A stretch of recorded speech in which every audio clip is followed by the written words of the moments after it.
Security services in the UK say scores of Brits are fighting in Syria and could use their weapons know-how to cause havoc when they come back home. Well, this is just one part of a wide-ranging report into key terrorist threats faced by Britain that extend to biological weapons attacks and cybercrime. RT's Sarah Firth is live now in London. Sarah, what are the key concerns then raised in this report? Well, it's the first annual report on the UK's counter-terrorism strategy, and in it they highlighted the growing security threat from Syria, where Al-Qaeda affiliates were attracting hundreds of fighters from Europe. Now, let's take a little look at some of what the report says. And they said, as and when UK residents return home, there's a risk that they may carry out attacks using skills that they've developed overseas. Now, these are concerns that aren't only being highlighted by the British government, but are also being highlighted by other European members as well.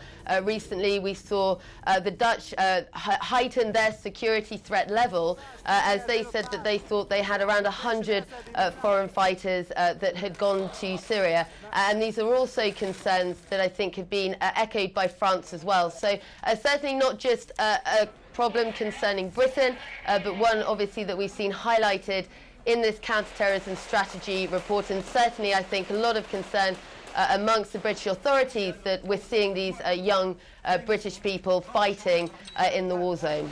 So what does this tell us about the state of European and of course British security at the moment then? Well, look, this is the report that was released this week, but this is something that is already happening, that there are already fighters there, and I think the concern for authorities is that we're going to see these fighters returning home and using the skills that they may have acquired in that situation. Now, I'm joined by freelance Syrian journalist Malik Al-Abda. Thank you very much for joining us. We were speaking about this subject a couple of weeks before the report was released. And obviously, this is something that is already going on. And I know you've spoken to the friends of the young British man who was actually the first confirmed British fighter who died over in Syria. Can you tell us a bit about that? Well, yeah, Ibrahim al-Mazwagi was only 21 when he died in Syria, and already he was a veteran of the Libyan war against Colonel Gaddafi. And I mean, despite his young age and despite the fact that he studied in the UK, lived in the UK all his life, he's very much, through the friends that I've spoken to, he's very much a very British in many ways. He's a London boy. Despite that, I think he found the allure of jihad in Syria very attractive. And ultimately, it proved to be a fatal attraction because he was ultimately killed in Homs. British authorities are obviously very concerned. We've seen it highlighted in this counter-terrorism report. How worried should they be? How much of a threat do you think this is to Britain? Well, I think that the report said there were probably around 100 fighters. I think the real number is probably higher. But it depends whether we classify them as British-born or simply happen to be living in the UK. If they simply happen to be living in the UK, I think the number would be higher. But I think there are also two levels of threats here. There are Arabs who live in the UK or have lived for a long time in the UK, who have gone to Syria or Libya and have fought in those countries. I think they would be secondary, they would be considered as a secondary threat as far as the security services are concerned. I think what would be most concerning for the British security services are British Muslims of Asian descent, either Pakistani or Bangladeshi or Indian, who might go to places like Syria, because they're the ones in the past 10 years or so who've been involved in the most dangerous terror threats in the UK.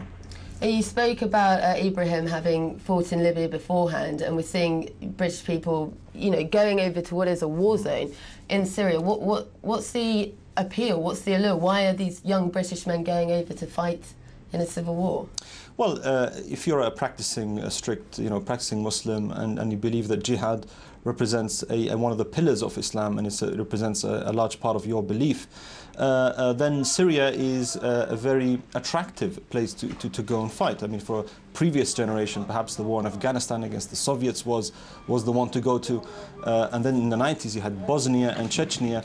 But now you've got Syria. So every 4 or 5 years, there is a particular battlefield, a particular location where that attracts jihadists from around the world. And it just so happens that now it is Syria, partly because it's relatively easy to get there, but also because there is a lot of historical and religious importance attached to Syria and to Damascus especially, the place where you know, it says in the Quran where Jesus Christ is going to come back, and there's going to be Armageddon and so on. And many of the jihadists who go and fight in Syria actually believe in these things, and they believe that Syria has a special religious significance. Okay, Malik, thank you very much for joining us. I know you described it as a tsunami. I don't think anyone could have had any idea of just how complex and how far-reaching the implications of what is happening in Syria right now will be. We heard the UN envoy to Syria speaking today, calling for the desperately urgent need for all sides to come together and once again try and find a resolution to the conflict.